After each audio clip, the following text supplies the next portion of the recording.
Nous allons partager encore un chant, un autre chant, à la grâce du Seigneur.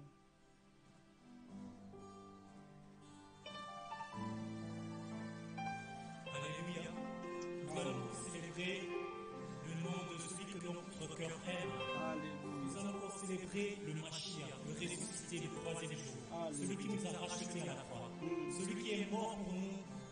Celui qui n'a pas hésité à porter nos péchés.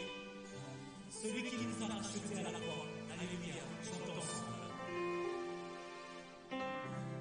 Tu es notre aide, notre Elohim. Tu es notre aide, notre Elohim.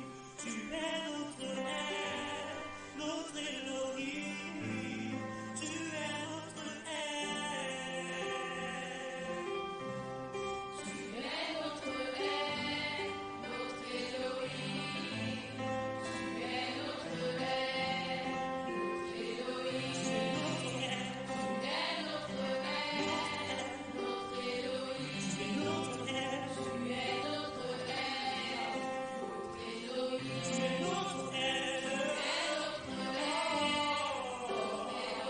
tu es notre aide, tu es notre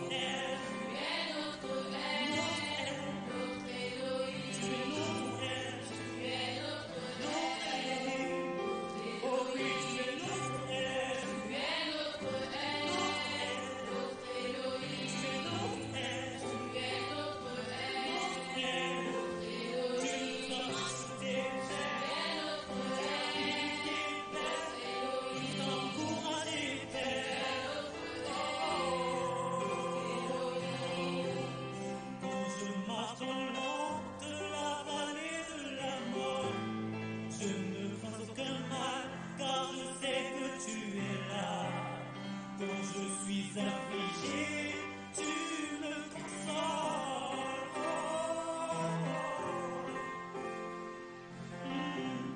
Quand je marche dans l'ombre de la vallée de la mort, je sais que tu es avec moi. Quand je suis affligé, je sais que tu es là. Tu es notre aide, notre aide, notre Elohim. Tu es notre aide, notre Elohim. Tu es notre aide, notre aide, tu es notre aide, notre aide, tu es notre aide,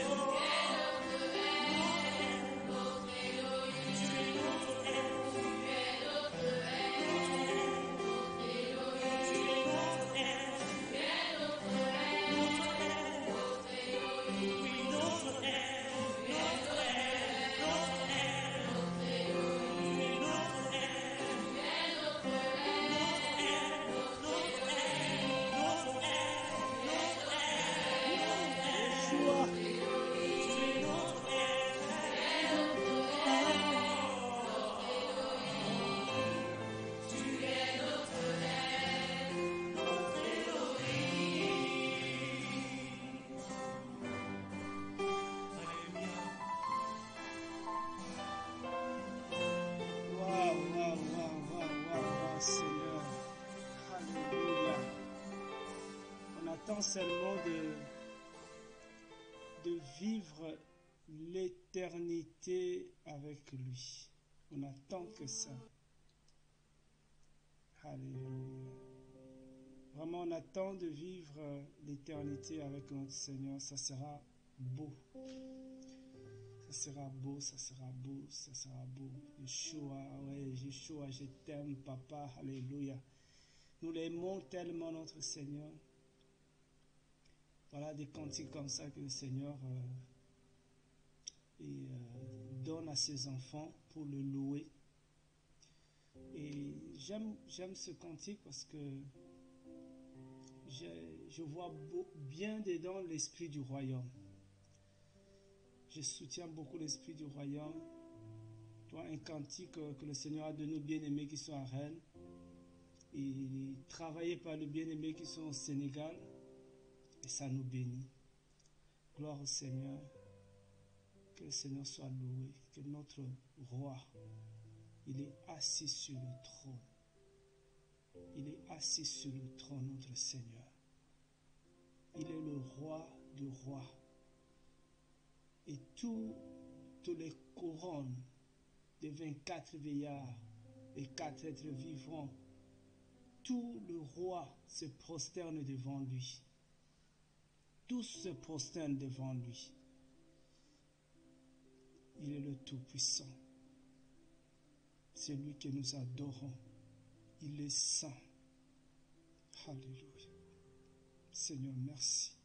Merci pour tout ce que tu fais. Merci pour le bien que tu fais. Mon âme reconnaît ta bonté. Mon âme confesse ton nom. Gloire à toi, Seigneur. Gloire à toi, Seigneur.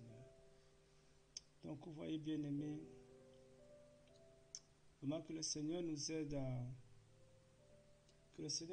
à avoir de plus en plus cet esprit du royaume. C'est-à-dire, on ne vit plus pour nous-mêmes, comme l'apôtre Paulos dira, ce n'est plus moi qui vis, mais c'est Christ, le Mashiach, qui vit en moi. Qu'on arrive à ce niveau de ne plus vivre pour nous-mêmes, mais de vivre pour le Seigneur. Le peu de temps qui nous reste, il nous reste vraiment un peu de temps. Il nous reste plus beaucoup de temps. Et ce temps qui nous reste, si on peut mettre ça pour le Seigneur, donner ça au Seigneur, si ça peut servir à glorifier le Seigneur, le temps qui nous reste. Parce que le Seigneur nous accorde ce temps. On dit Seigneur, merci. Seigneur, merci beaucoup pour ce temps. Donc, sans plus tarder, on va commencer le partage encore de la parole. On a partagé le chant. On remettra ce chant à la fin. Et comme ça encore, ça va encore nous faire du bien. Waouh, Seigneur. Saint-Esprit, aide-nous. Aide-nous encore en ce moment. Et j'espère que tout le monde va bien. Vous avez passé une bonne journée. Pas trop de pression. Parce que il y a de plus en plus la pression dans ce monde. Oh Seigneur. Oh Seigneur. Donc on va partager la parole. Que faire de la parole reçue? Que faire de la parole reçue? Qu'est-ce que tu fais de la parole que tu reçois? Nous sommes dans le livre de Jacob, Jacques. Nous sommes dans le livre de Jacob, le livre de Jacques. On va voir ça ensemble. Jacques, Jacob, Jacques, chapitre 1er. À partir du verset 21. Voilà. À partir du verset 21. On peut voir ça ensemble. C'est pourquoi, mettant de côté toute souillure et tout résidu de méchanceté, recevez avec douceur la parole qui a été plantée en vous et qui peut sauver vos âmes. Et mettez en pratique la parole et ne l'écoutez pas seulement en vous trompant vous-même par de faux raisonnements. Parce que si quelqu'un est auditeur et non observateur de la parole, il est semblable à un homme qui observe le visage de sa jeunesse dans un miroir. Car s'il s'est observé lui-même et s'en est allé, et immédiatement il a oublié comment il était. Mais celui qui aura regardé avec la tête penchée en avant dans la Torah parfaite de la liberté, qui aura persévéré, n'étant pas un auditeur oublié, mais un faiseur d'œuvres, celui-là sera béni dans son activité. Donc ce texte nous parle de beaucoup de choses. Ça nous parle de beaucoup de choses. Ça nous parle en même temps. Voilà, ça nous parle vraiment de beaucoup de choses, les textes de Jacques. C'est pourquoi, mettant de côté toute souillure et toute résidu de méchanceté, parce qu'il faut commencer par là, avec la parole, on verra pourquoi. Recevez avec douceur la parole qui a été plantée en vous et qui peut sauver vos âmes. On verra aussi, parce que là aussi, il y a une vérité. Frères et sœurs, je suis parti d'un constat. Et je pense que ce qui est vrai, je pense que vous n'allez pas me contredire. C'est que nous avons beaucoup reçu concernant la parole. Nous avons beaucoup reçu. Nous sommes une génération qui a reçu beaucoup de la parole. C'est pour ça qu'on voulait se poser cette question. De cette parole que nous avons reçue, qu'est-ce que nous faisons de cette parole? Nous sommes remplis de la parole. Quand on écoute les gens parler, on se rend compte que les gens ont la connaissance. Voyez, donc les gens sont pleins de logos. Il y en a même qui ont le réma. Mais qu'est-ce qu'on fait de cette parole? D'abord, pour commencer, parce que la parole nous dit que recevez avec douceur la parole qui a été plantée en vous et qui peut sauver vos âmes. Donc, il s'agit de la parole du Seigneur. Parce qu'il n'y a que la parole de Yeshua, la parole de notre Seigneur qui peut sauver nos âmes. La parole est une sémence.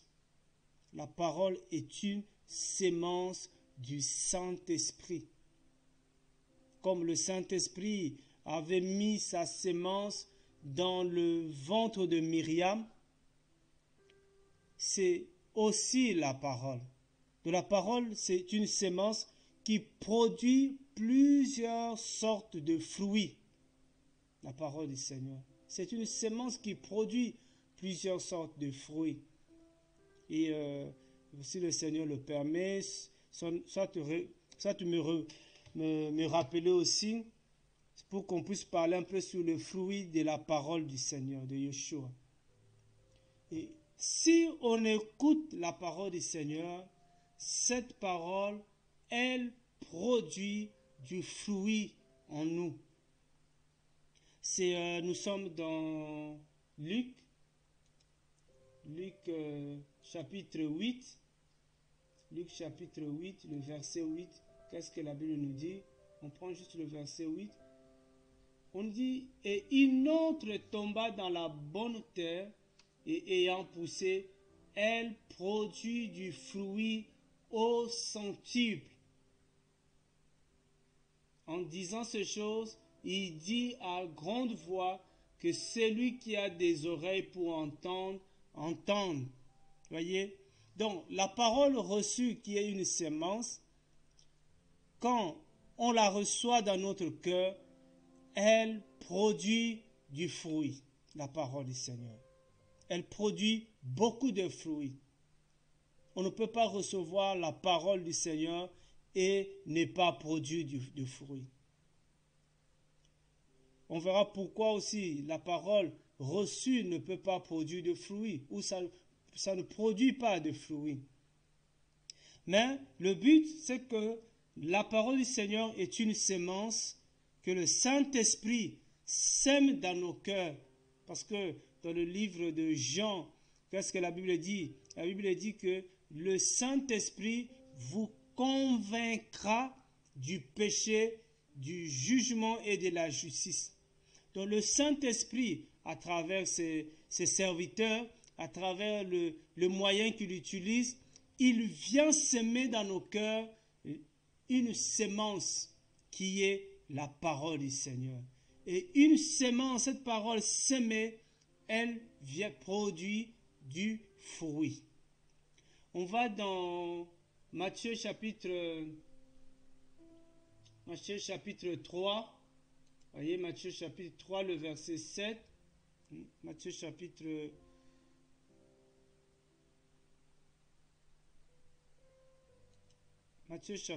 3, le verset 7. Voilà. La Bible dit, la Bible dit, mais voyant venir à son baptême beaucoup de pharisiens et de sadducéens, il leur dit, race, non c'est écrit, c'est progéniture de vipères, voilà, il leur dit, progéniture de vipères, qui vous a appris à fuir la colère qui vient. Voyez, qui vous a appris à fuir la colère qui vient.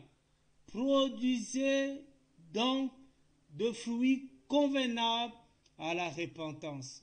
Voilà ce qu'il lui dit.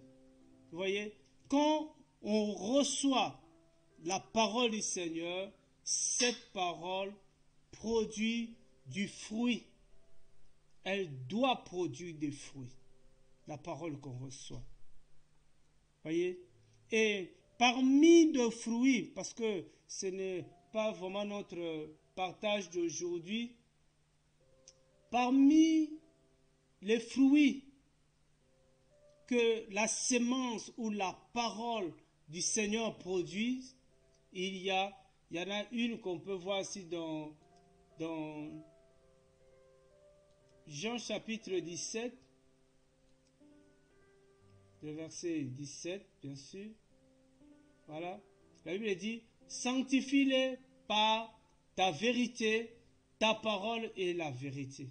Sanctifie-les par ta vérité, ta parole est la vérité. Vous voyez, donc la parole du Seigneur, si la parole que tu reçois est la parole du Seigneur, cette parole va produire du fruit. Quel fruit? La sanctification. Voyez? Il y a d'autres fruits, on en parlera. Mais la parole du Seigneur produit la sanctification. Et si tu reçois la parole et que cette dernière ne produit pas la sanctification, il y a deux raisons qu'on va voir. Faisons d'abord sur vraiment voir que la parole du Seigneur produit la sanctification. On peut voir ça encore dans le livre des Romains, livre épître aux Romains, voilà le chapitre 6, oui, chapitre 6. On va voir le verset 22 par là, voilà. Il dit, maintenant, rendu libre du péché et devenu esclave d'Élohim, vous avez votre fruit dans la sanctification et pour la vie éternelle. Donc vous voyez que la sanctification nous donnera la vie éternelle. Mais la sanctification est le fruit de la parole du Seigneur. Comme on dit aujourd'hui, c'est un message qui est de moins en moins prêché dans nos assemblées. Mais sans la sanctification, on ne verra pas le Seigneur. Mais si on reçoit la parole qui vient du Seigneur, la parole qui sort de la bouche de Yahweh, si quelqu'un vous prêche une parole, disant que c'est la parole du Seigneur, il faut que cette parole produise en nous, qui la recevons, la sanctification. Vous voyez? Donc, si on reçoit la parole et qu'il n'y a pas la sanctification, ça ne produit pas la sanctification, c'est que cette parole-là, frères et sœurs, soit c'est la parole qui ne vient pas du Seigneur. Parce qu'il y a deux raisons qui font que la parole reçue ne puisse pas produire la sanctification. Il y a deux raisons. premièrement, soit la parole qui est prêchée n'est pas la parole du Seigneur. Ce n'est pas la vérité. Parce que la Bible dit que ta parole est la vérité. Il dit sanctifie-les par ta parole. C'est-à-dire que la parole du Seigneur, elle nous sanctifie. Vous voyez, sanctifier, c'est nous séparer du monde, du péché, c'est nous mettre à part. Vous voyez? Donc, si la parole que tu reçois, frère et soeur, ne te sanctifie pas, tu es toujours dans la vie de péché, c'est que cette parole-là que tu entends là ne vient pas du Seigneur. Voyez? Et la deuxième raison aussi, tu peux recevoir aussi la bonne parole, parce qu'on ne peut pas remettre en question toutes les prédications, tous les enseignements, que c'est faux. Non, non. Tu peux recevoir la bonne parole, mais l'état de ton cœur ne t'empêche pas de produire de fruits. Voyez? Ça peut être que la semence, elle est mauvaise. Une mauvaise semence ne produit pas de fruits. Voilà, une mauvaise semence ne produit pas de fruits, mais ça peut être aussi la semence elle est bonne, mais l'état de cœur de ton cœur n'est pas bon. Donc on revient dans Lucas, que le Seigneur nous aide. Luc chapitre 8. Voilà. Oui. La Bible dit quoi? Or, comme une grande foule s'assemblait et que de chaque ville on voyageait vers lui, il dit au moyen d'une parabole. C'est lui qui sème sortit pour s'aimer sa semence, et en s'aimant, il en tomba, il en tomba en effet à côté du chemin, et elle fut foulée aux pieds, et les oiseaux du ciel la mangeaient. Vous voyez déjà, la semence n'était pas le problème. Le problème, c'était le cœur. Voyez? Et une autre tomba sur le rocher. Et ayant poussé, elle sécha parce qu'elle n'avait pas d'humidité. Voyez? Une parole sémée dans un cœur où il n'y a pas d'humidité, cette parole ne peut pas pousser.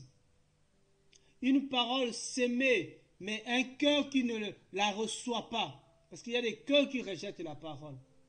Ce n'est pas la parole qui est le problème, mais c'est le cœur. Si ton cœur n'est pas bien, si ton cœur ne reçoit pas la parole avec joie, frère, cette parole ne peut pas produire de fruits. Voyez? Et une autre raison, et une autre tomba au milieu des épines, et les épines poussèrent avec elle et l'étouffaient. Voyez, on reçoit la bonne parole, mais dans un cœur plein d'épines, les épines qui sont des soucis de la vie, parce qu'on a plein de soucis dans nos cœurs, ce qui fait que ça vient étouffer la parole qu'on a reçue, et cette parole ne produit aucun fruit. Et une autre tomba dans la bonne terre, et ayant poussé, elle produisit du fruit au centime. Voyez? Donc, l'état de cœur fait que la parole qu'on a reçue n'a pas produit le fruit. Je vous dis que le fruit que le Seigneur attend quand il nous a donné sa parole, c'est que la parole du Seigneur puisse produire en nous la sanctification. Mais si ce n'est pas le cas, soit la parole que tu reçois, déjà tous ceux qui reçoivent des paroles du genre, voilà, tu seras milliardaire, ça ne peut pas produire la sanctification. Les paroles basées sur la prospérité matérielle, physique, financière, ça ne peut pas produire de fruits. Et la parole qui peut produire la sanctification, c'est la parole basée sur la prospérité spirituelle, la prospérité de son âme. Parce que dans le livre de Jacques, nous avons lu, on revient un peu dans le livre de Jacques, Jacob ici, regarde ce que la parole nous dit. On était au verset 21. C'est pourquoi, mettant de côté toute souillure et tout résidu de méchanceté, recevez avec douceur la parole qui a été plantée en vous. Ça dépend de comment on reçoit la parole. Comment on reçoit la parole, frères et sœurs. Et qui peut sauver vos âmes. Voilà le but. Voici même le message qu'il faut prêcher aux gens. C'est le message du salut. Et non le message sur la prospérité financière. Parce que si le Seigneur dans son plan, il a dit que tu seras prospère financièrement, tu le seras. Tu le seras. Vous voyez, la parole plantée du Seigneur dans nos cœurs doit produire le salut, doit produire la sanctification. C'est ça. Doit produire la séparation avec le péché. La parole s'émet dans nos cœurs. Vous voyez, frères et sœurs.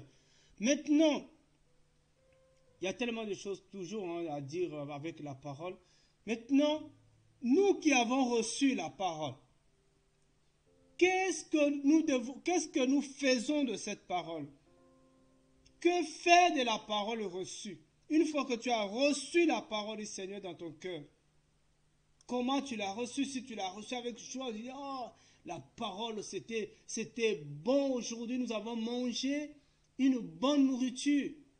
C'était agréable. Mais après, qu'est-ce que tu fais de cela? Il y en a qui écrivent. Il y en a qui écrivent ces paroles. Il y en a qui mémorisent ces paroles.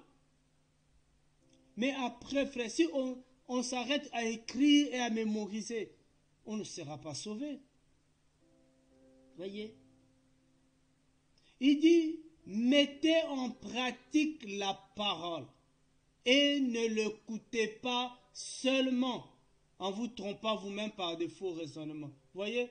Donc, une parole reçue du Seigneur, une fois qu'on est convaincu que c'est la parole du Seigneur, frère, la Bible nous dit de la mettre en pratique. Il ne faut pas se borner seulement à écouter. On passe des heures à écouter. C'est bien d'écouter la parole, frère et sœur. C'est bien d'écouter la parole. Si quelqu'un vient vous dire qu'il ne faut pas écouter la parole, frère et sœur, lui là c'est un faux prédicateur. Il faut écouter la parole.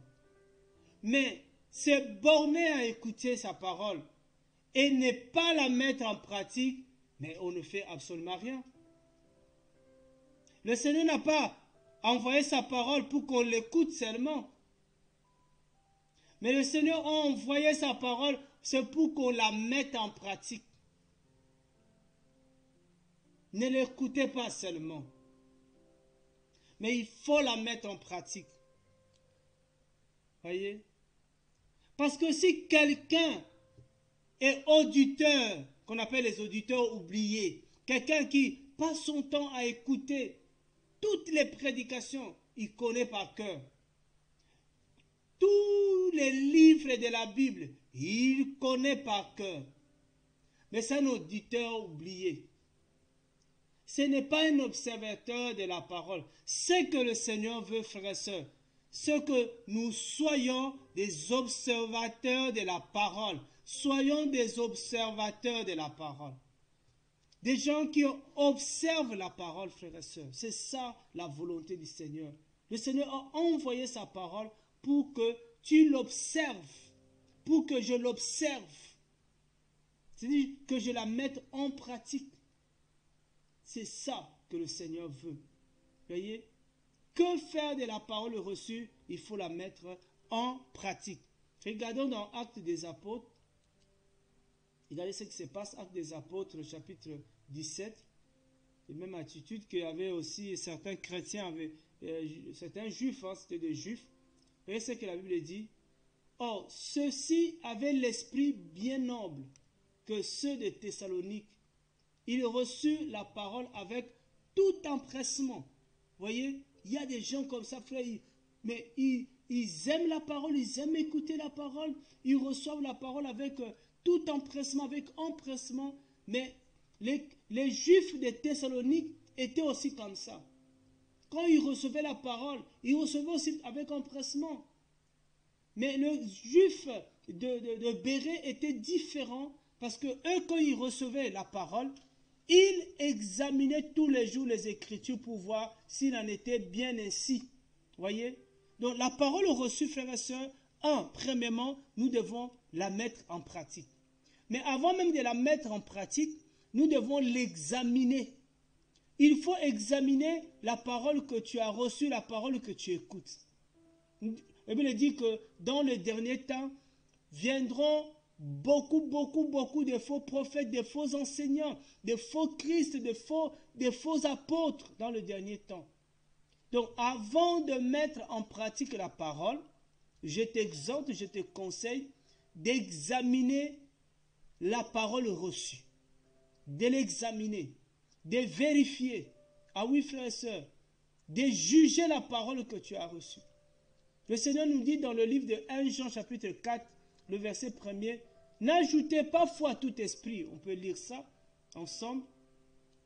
C'est important. Que faire de la parole reçue? Il faut l'examiner. Quand tu reçois une parole, frère et soeur, il faut vérifier ce que tu as reçu. Vérifier ça par rapport aux Écritures. Pas en allant voir une autre personne, mais d'abord par rapport aux Écritures. Qu'est-ce que les Écritures disent? Qu'est-ce que la parole déclare elle-même? Tout est dans la parole. Voyez? Bien-aimés, ne croyez pas tout esprit, mais éprouvez les esprits s'ils sont d'Élohim. Parce que beaucoup de faux prophètes sont venus dans le monde. Beaucoup de faux prophètes. À ceci, vous connaissez l'esprit d'Élohim. Tout esprit qui confesse que Yeshua Mashiach est venu en chair est d'Élohim. Et tout esprit qui ne confesse pas que Yeshua Mashiach est venu en chair n'est pas d'Élohim. C'est celui de l'anti-Mashiach. Donc vous avez entendu dire qu'il vient et maintenant il est déjà dans le monde. L'anti-Mashiach est déjà dans le monde, frères et sœurs. Il a déployé ces faux docteurs, faux apôtres, faux prophètes qui sont en train d'enseigner des choses qui égarent les enfants d'Élohim.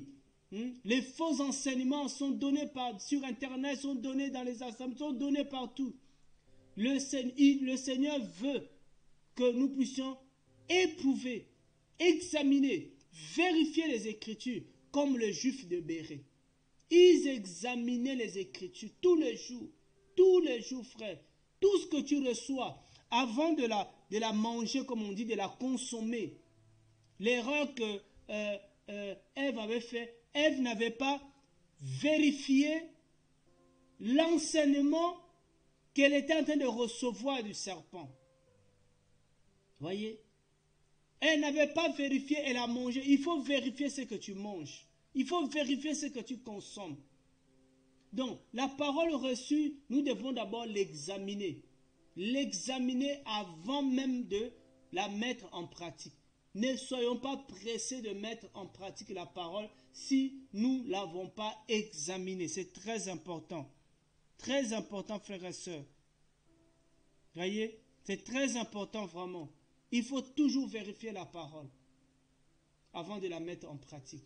Parce que si tu mets en pratique, ça t'engage. Tu peux sauver ton âme comme tu peux la perdre aussi. Ne croyez pas à tout esprit. Ne croyez pas tout esprit. Nous ne disons pas que tout le monde est faux. Si tout le monde est faux, nous aussi nous le sommes. Mais nous disons, il faut vérifier. Vérifier, frères et sœurs. Il y a très longtemps comme ça, j'ai exhorté les bien-aimés à vérifier. Et il y a un pasteur qui n'aimait pas ça. Voilà, parce que lui, il ne voulait pas qu'on vérifie ce qu'on était en train de recevoir comme enseignement. Mais non. Regardez, c'est pas un péché, je vous dis, c'est pas un péché d'éprouver les esprits, c'est pas un péché d'éprouver les apôtres, c'est pas un péché d'éprouver les prophètes, même s'ils dégagent l'onction. Frères et sœurs, tu dois examiner les enseignements que tu reçois. Tu dois les examiner. Regardez Apocalypse ici. Apocalypse chapitre 2. La Bible dit quoi? Je connais tes œuvres et ton travail et ta persévérance, que tu ne peux supporter les méchants, que tu as éprouvé ceux qui se disent apôtres et ne le sont pas, que tu les as trouvés menteurs. Voyez, Donc, quelqu'un peut se dire apôtre, mais quand tu vas examiner ses œuvres, quand tu vas examiner ses fruits, quand tu vas examiner ses enseignements, tu vas trouver que c'est un menteur, qu'il est en train de mentir, que ce qu'il est en train d'enseigner n'est pas même dans la Bible, ou ce qu'il est en train d'enseigner, c'est des choses c'est de la parole tordue. Voyez? Parce qu'il y a des gens qui tordent le sens des Écritures pour leur perdition. Et pendant qu'eux se perdent, il faut perdre aussi tous les gens qui croient à leurs enseignements. Pourquoi? Parce qu'eux n'ont pas vérifié ces enseignements. Il y a beaucoup de choses, frères. Même moi-même qui vous parle, il y a dans le passé, je suis tombé dans ce piège-là, à répéter même des choses reçues sans vérifier. Il faut vérifier les enseignements reçus. Ce n'est pas un péché de vérifier. Et tu vas voir, il y a des apôtres qui vont vous intimider. Ils vont dire non, moi je suis l'apôtre.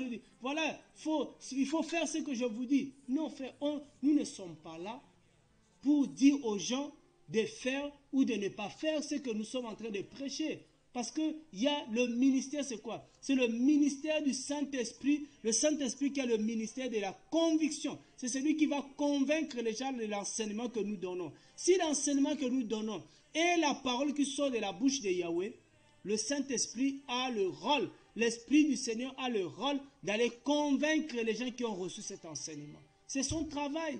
Ce n'est pas mon travail. Moi, mon travail, frère et sœur, comme ton travail, c'est de parler. Le Seigneur nous a donné le ministère de la parole, de parler. Mais le ministère de la conviction, c'est son ministère à lui. C'est celui qui convainc les cœurs.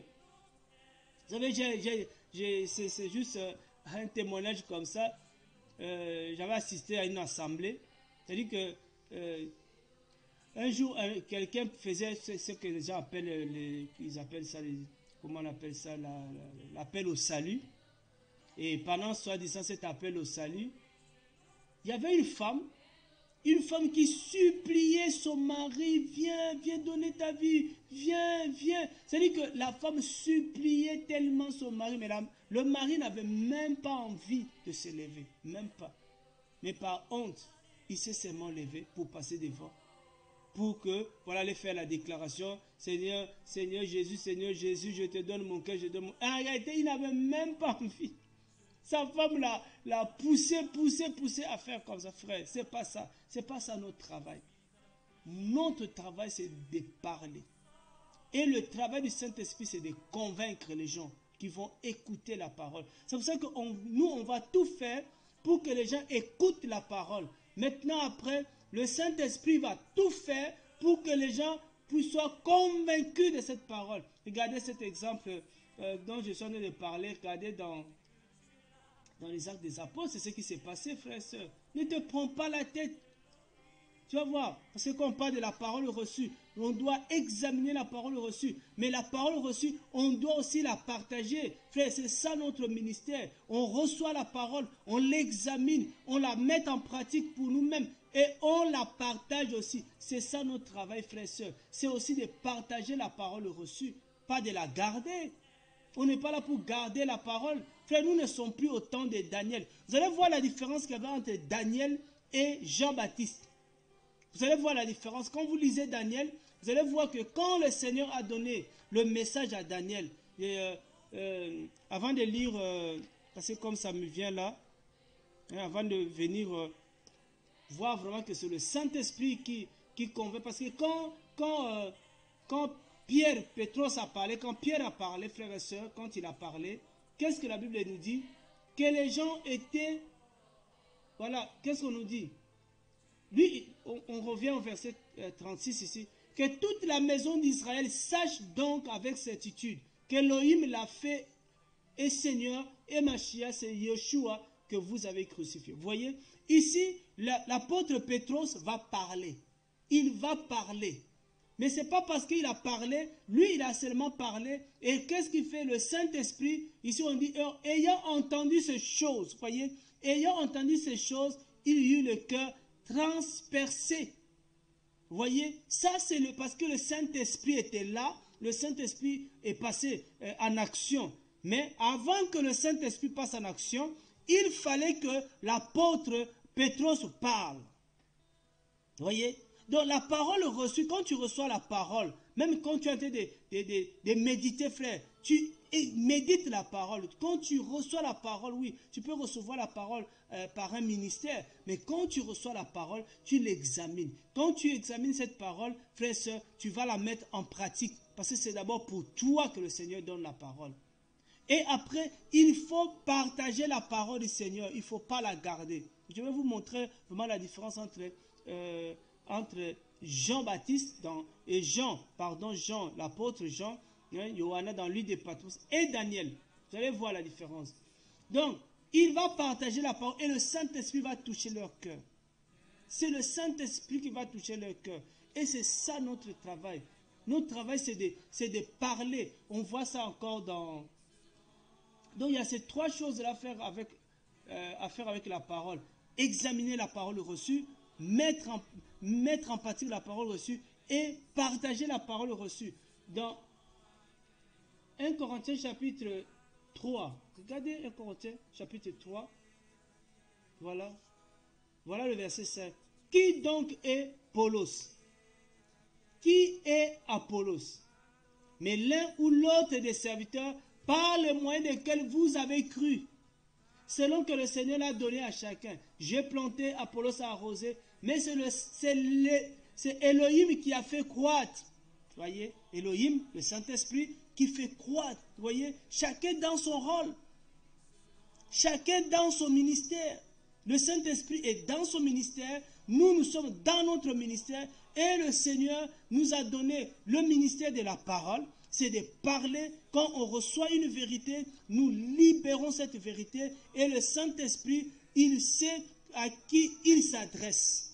Même pendant que je suis en train de parler, le Saint-Esprit est peut-être forcément en train de parler à quelqu'un qui avait baissé le bras, qui ne voulait plus ouvrir la bouche et partager des révélations, des choses qu'il recevait de la part du Seigneur. Peut-être parce que tu as été tellement méprisé quand tu prophétisais. Tu as été tellement méprisé quand tu partageais la parole. Les gens se moquaient de toi. Les gens ne voulaient pas écouter ta parole. Tu as dit, bon, moi j'arrête, je ne parle plus. Mais le Seigneur veut encore ce soir que tu puisses entendre cette parole et que tu puisses te relever. Parce que ton ministère, ce n'est pas le ministère de convaincre les gens, mais c'est le ministère de parler aux gens.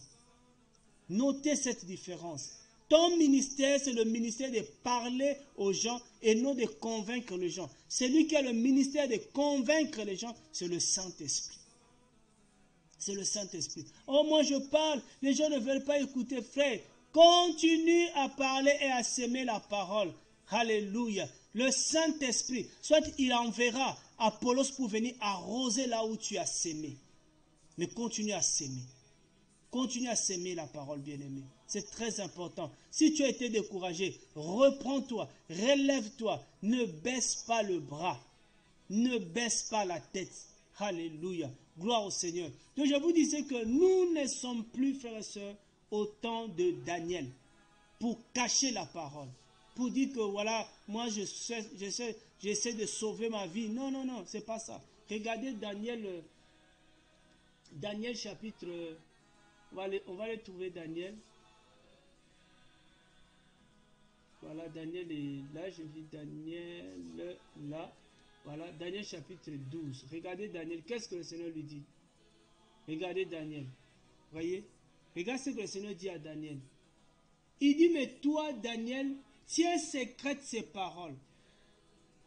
Et scelle le livre jusqu'au temps de la fin.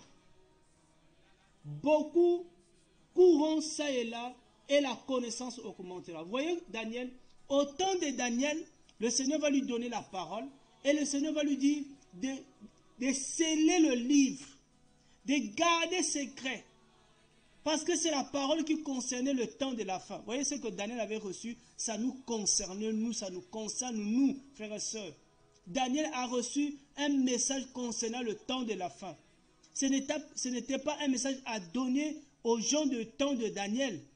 Mais en notre temps, nous n'avons plus ce devoir-là, nous n'avons plus, frères et sœurs, le droit de garder la parole. Qu'est-ce que le Seigneur dit même dans le livre des Romains là-bas?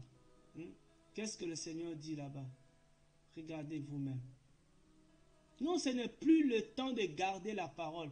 Oui, garder la parole dans le sens de mettre en pratique, d'observer, mais de garder la parole dans le sens, oui, j'ai reçu, mais je ne partage pas. Non, non, non, frère, nous ne sommes plus à ce temps-là. Nous sommes au temps de partager ce que nous recevons, ce que le Seigneur nous donne. Nous devons la partager. C'est vraiment notre ministère et le ministère de parler. Parce que beaucoup disent, frère, moi j'ai beaucoup parlé, Moi j'ai beaucoup parlé, je préfère ne plus parler. Non, non, c'est pas ça que le Seigneur nous demande.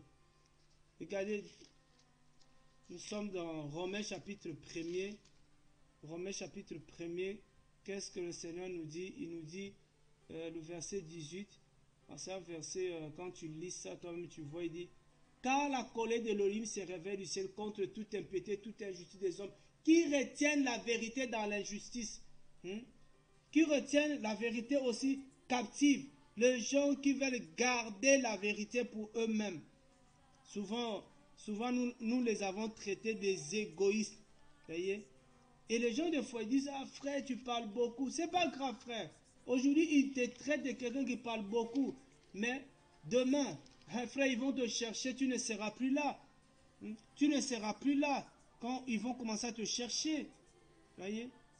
Donc, au temps de Daniel, le Seigneur va demander à son serviteur de garder la parole. Mais au temps de Jean, dans le département, le Seigneur va lui dire de parler, de ne pas garder. Là, nous sommes dans Apocalypse, combien là-bas? Apocalypse, par exemple, chapitre 1er. Regardez Apocalypse, qu'est-ce que le Seigneur lui dit? Il dit ici, révélation de Yeshua Mashiach, qu'Elohim lui-même a donné pour montrer à ses esclaves les choses qui doivent arriver avec promptitude. Et il a fait connaître par l'envoi de son ange à Yohanna, son esclave. Voyez? Donc, à lui, on lui dit de libérer ces choses-là. De libérer le message, pas de cacher le message, de libérer vraiment le message. Et je sais que, voilà, oh Seigneur de gloire. Il y a aussi quelque part aussi dans Apocalypse où le Seigneur dit encore, voilà, de ne pas cacher ce message. Même au verset 11, le Seigneur lui dit aussi, au verset 11, c'est la même chose.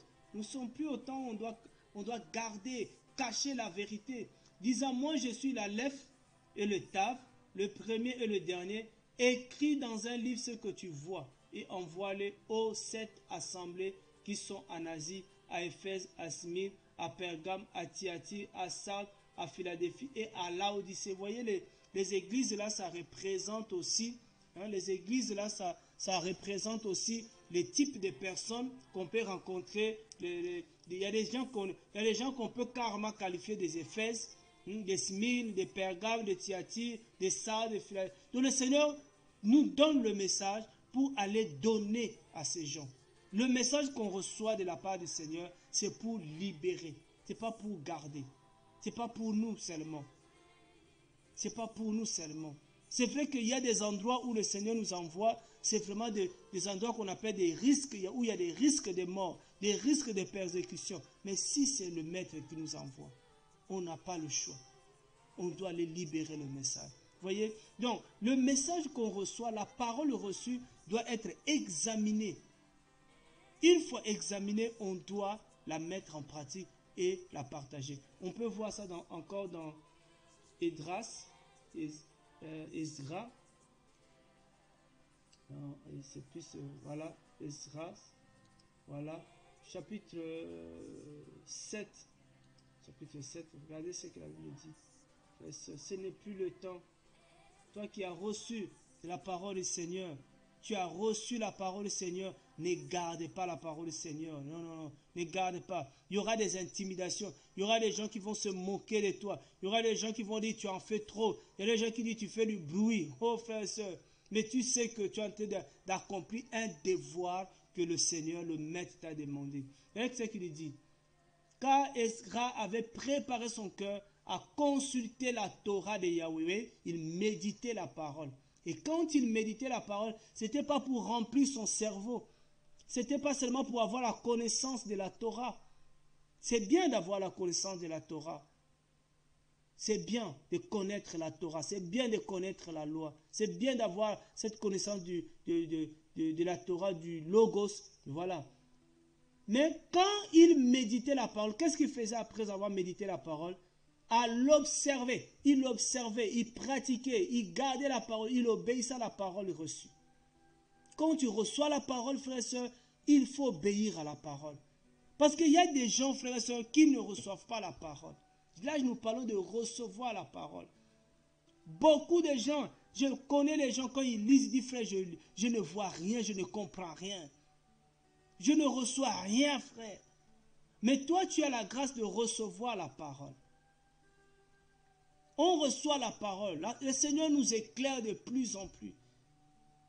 Quand on reçoit la parole, on ne peut pas fouler cette parole au pied. On ne peut pas négliger cette parole. On ne peut pas faire comme si on n'a pas reçu la parole.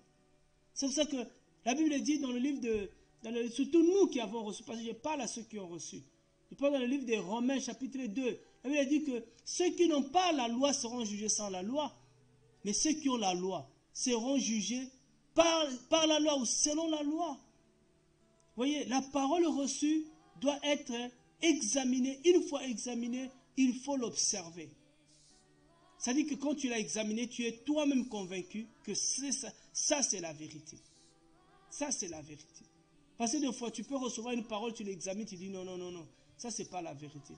Et une fois qu'il a observé la parole et a enseigné les lois et les ordonnances parmi le peuple d'Israël, vous voyez le troisième élément, j'examine la parole, je l'observe et je l'enseigne ou partage.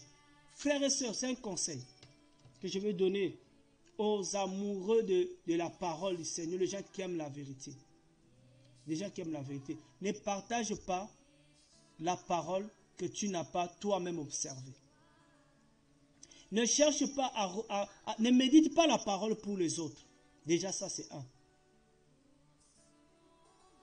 Ne médite pas la parole pour les autres. Médite d'abord la parole pour toi. Cherche d'abord la vérité pour toi. Ne cherche pas la vérité pour les autres. Parce que ça c'est de l'hypocrisie. Vous voyez, c'est ce que les scribes et les pharisiens font. Parce qu'on ne peut pas dire ils faisaient, ils font parce qu'il y en a toujours.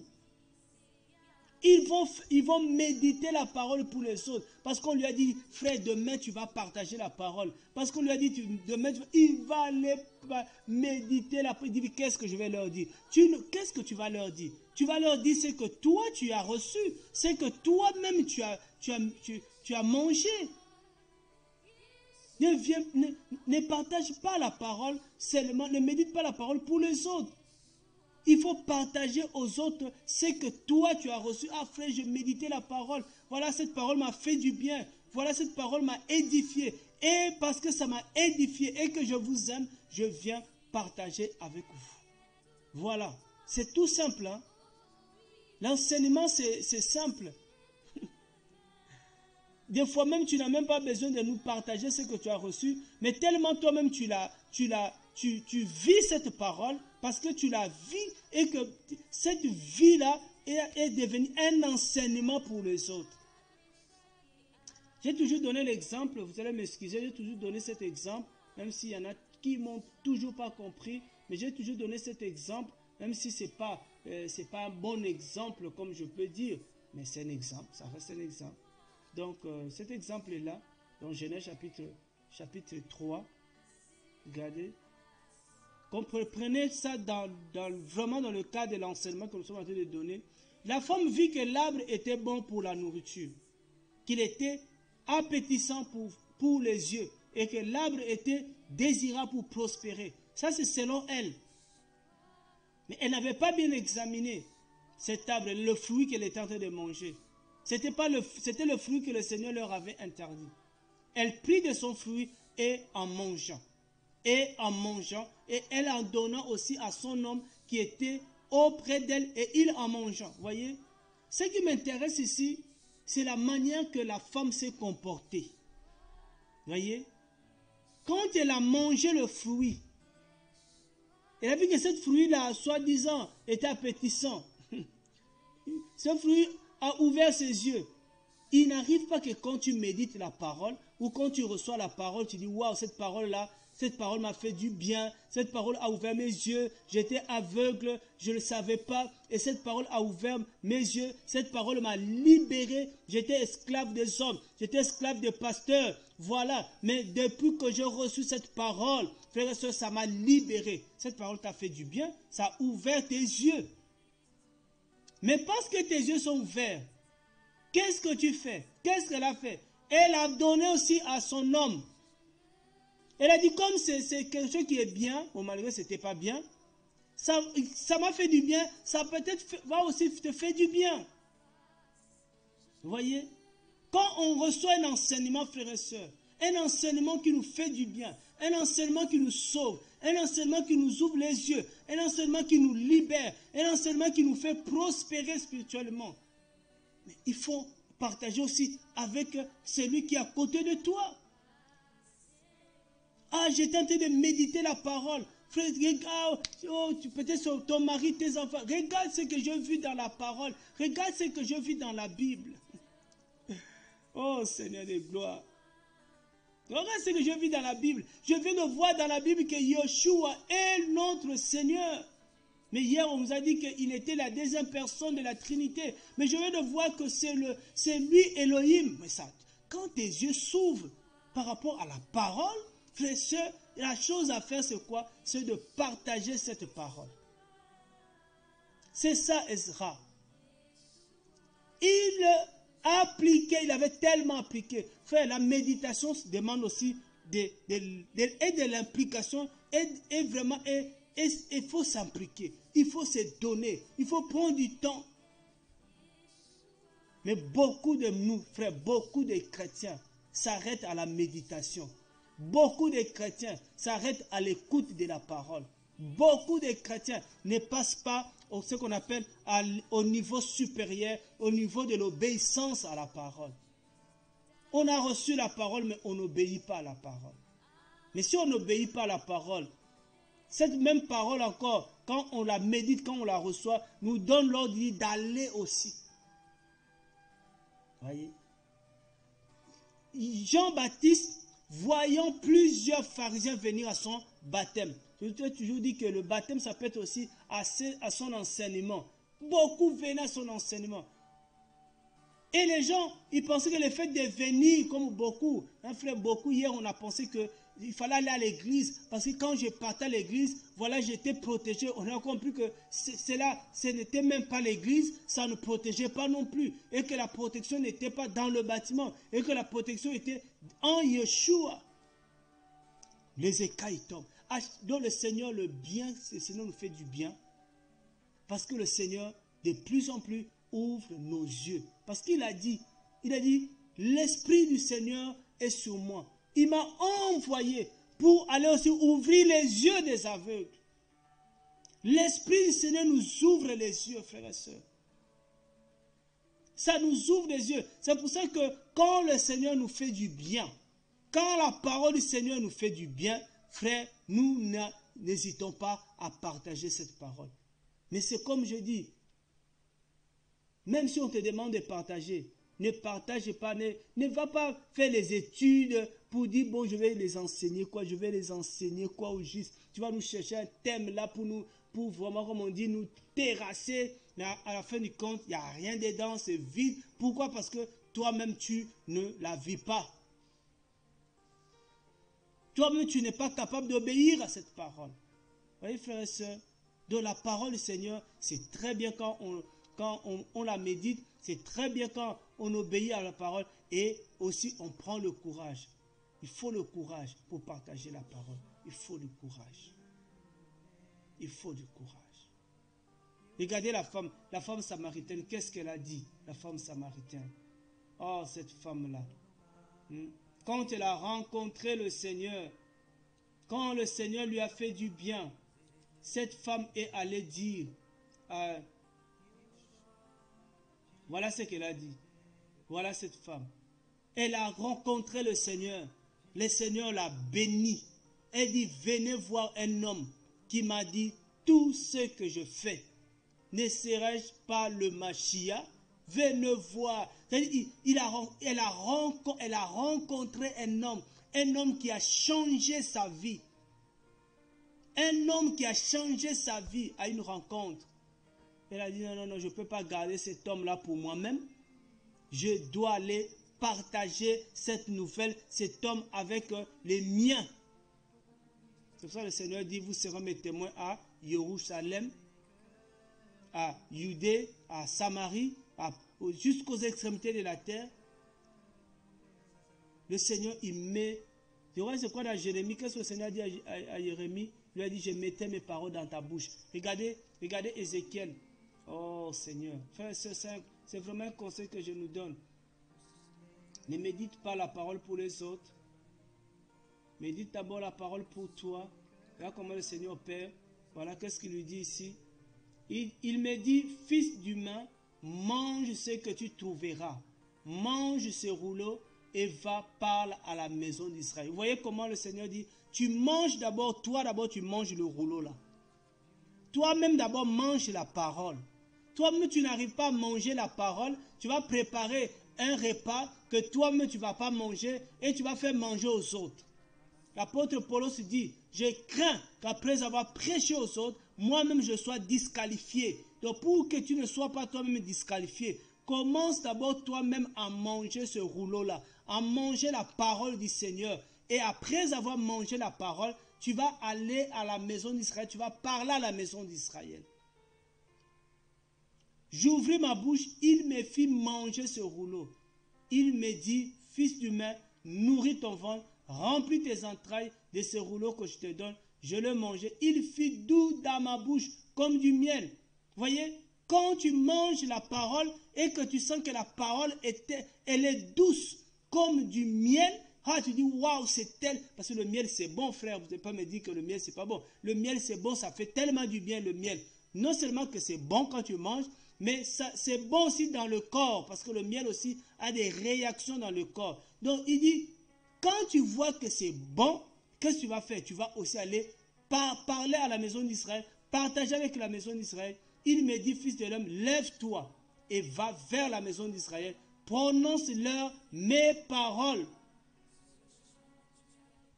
Alléluia. Regardez. Waouh, Seigneur. Regardez le verset 5. Regardez le verset 5.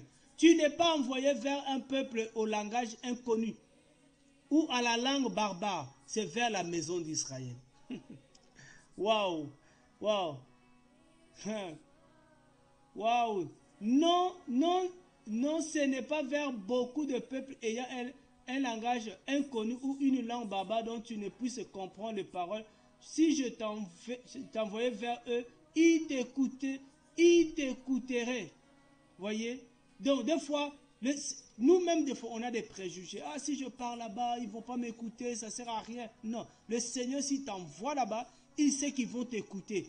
Mais des fois, il dit que, regarde ici là, la maison d'Israël ne voudra pas t'écouter parce qu'ils ne veulent pas m'écouter. Car toute la maison d'Israël a le front dur et le cœur obstiné. Mais ils ont le cœur obstiné, ils ont le front dur, mais c'est là-bas que le Seigneur nous envoie. Frère, qu'est-ce qu'on va comprendre? Ça veut dire que, frère, nous là, on fait que ce que le Seigneur nous demande. Le reste là, quand ils ont le front dur, qui va toucher leur front? S'ils ont le cœur obstiné, qui va toucher leur cœur? C'est le Seigneur. Ce n'est plus notre travail. Mais nous, notre travail, c'est qu'après avoir mangé la parole, que nous allions vers la maison d'Israël et que nous puissions donner la parole au Seigneur. Le reste, c'est le Seigneur lui-même, il connaît les cœurs. C'est lui-même qui va toucher leur cœur. Mais le Seigneur ne peut pas toucher leur cœur si nous qui avons la parole, le ministère de la parole, nous n'avons pas... si nous qui avons le ministère de la parole, nous n'avons pas parlé. Vous voyez? Donc vraiment que le Seigneur soit béni, frères et sœurs, que le Seigneur soit élevé, que le Seigneur soit glorifié. Lève-toi et va vers la maison d'Israël. Prononce-leur les paroles du Seigneur que tu as reçues. Comme je le dis, quand tu l'as reçu, peu importe, si tu as reçu même d'un homme qui est le serviteur d'Élohim, Si tu l'as reçu de l'homme qui est le serviteur d'Élohim, tu as reçu cette parole, frère et soeur, tu as vérifié que c'est la parole du Seigneur, ce n'est pas grave, frère, ce n'est pas grave. Qu'est-ce que tu vas faire? Tu vas vérifier la parole, tu vois que c'est bon, c'est la parole du Seigneur. Maintenant, lève-toi, va vers la maison d'Israël, donne, partage, prononce les paroles du Seigneur. Prononce les paroles du Seigneur et que le Seigneur soit avec toi et que le Saint-Esprit t'accompagne et que le Seigneur te donne le zèle de l'évangile. Le Seigneur te donne ce qu'on appelle les chaussures de l'évangile au nom de Yeshua. Que le Seigneur lui-même mette même ses paroles dans ta bouche. Comme il a dit à Jérémie, j'ai touché ta bouche, je mis mes paroles dans ta bouche. Va vers le roi, vers mon peuple, va vers les nations. Parle, commence à parler. Crie, sonne de la trompette au nom de Yeshua. Que le Seigneur t'accompagne. Que les paroles que tu vas parler, que les paroles que nous allons prononcer ne viennent pas de nous-mêmes. Ne soient pas des paroles non examinées. Ne soient pas les paroles non vérifiées. Ne soient pas les paroles fabriquées. Mais que ce soit les paroles que le Seigneur lui-même mette dans nos bouches au nom de Yeshua.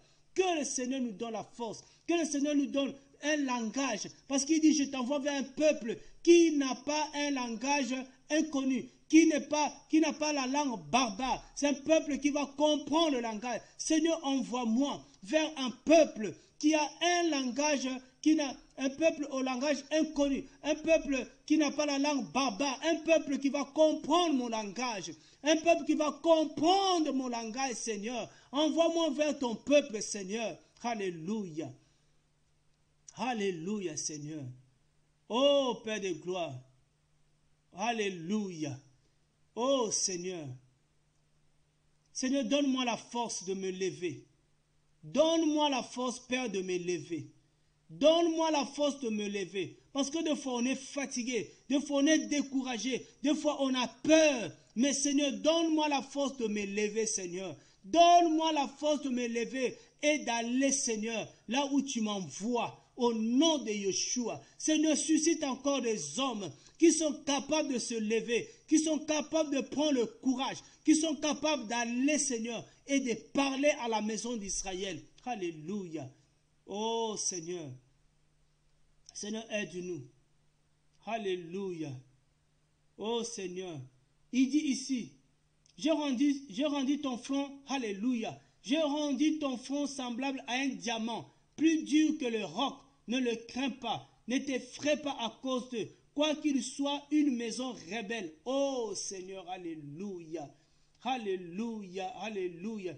Il me dit, fils d'humain, reçois dans ton cœur et écoute de tes oreilles toutes les paroles que je te dirai. Oh Seigneur, que toutes les paroles que j'irai, Seigneur, prononcer, oh, à la maison d'Israël, que ce soit les paroles que le Seigneur me donne. Alléluia. Les paroles qui descendent de mon cœur. Les paroles qui entrent dans mes oreilles. Que je puisse entendre les paroles du Seigneur. Et que je les prononce à la maison d'Israël. Et que la maison d'Israël fléchisse les genoux devant le Seigneur. Et que la maison d'Israël croit au Seigneur. Et que la maison d'Israël, qui est une maison rebelle, revienne, oh Père, au pied de Yeshua, au pied du Seigneur. Renonce à ces méchancetés. Au nom de Yeshua. Alléluia.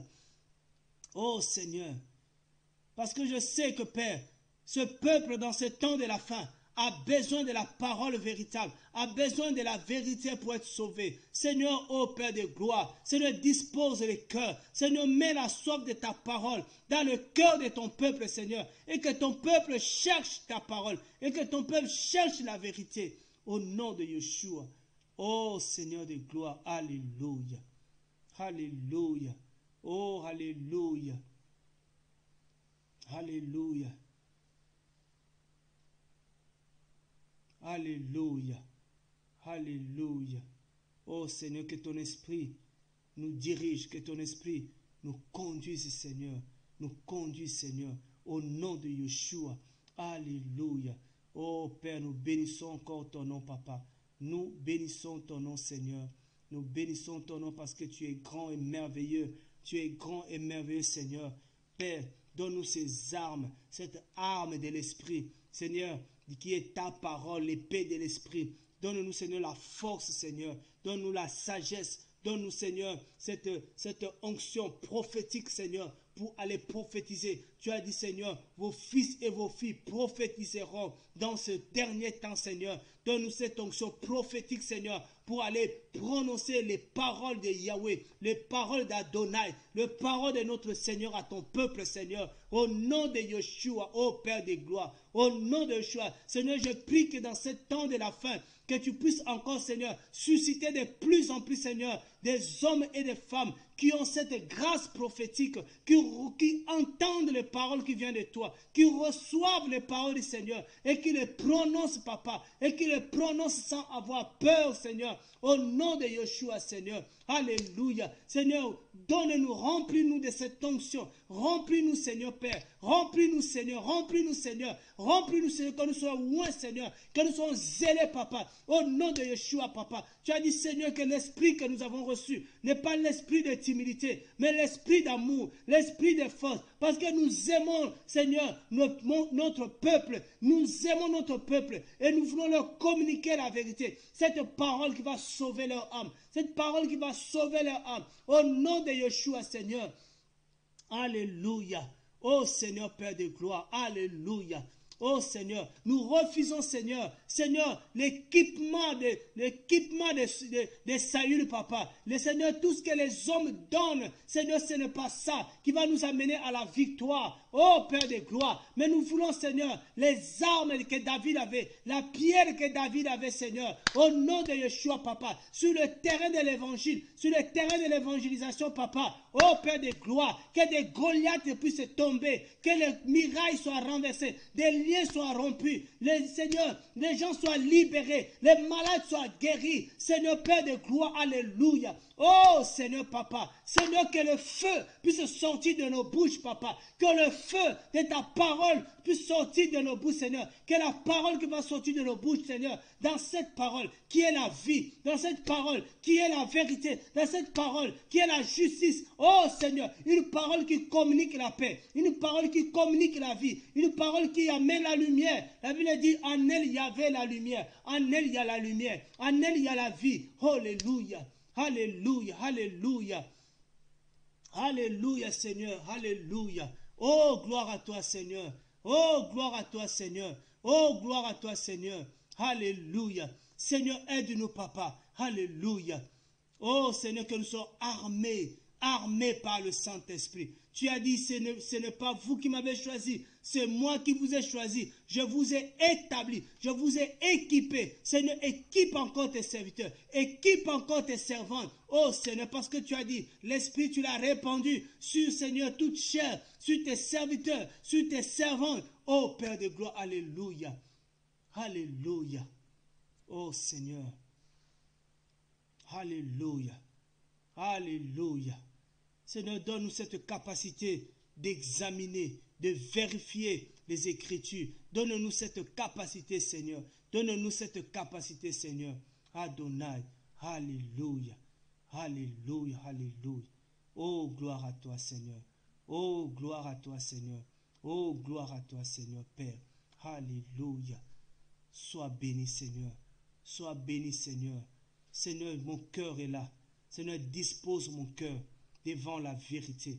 Que je ne retienne pas la vérité. Que je ne cache pas la vérité. Non, Seigneur. Que je publie la vérité. Alléluia. Oh, Seigneur.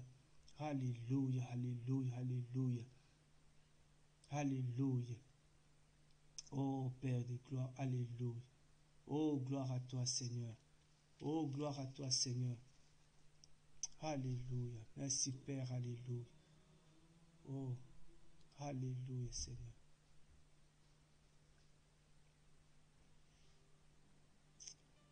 Oh, que le Seigneur soit béni. Oh, on va clôturer encore par ce cantique merveilleux. Alléluia.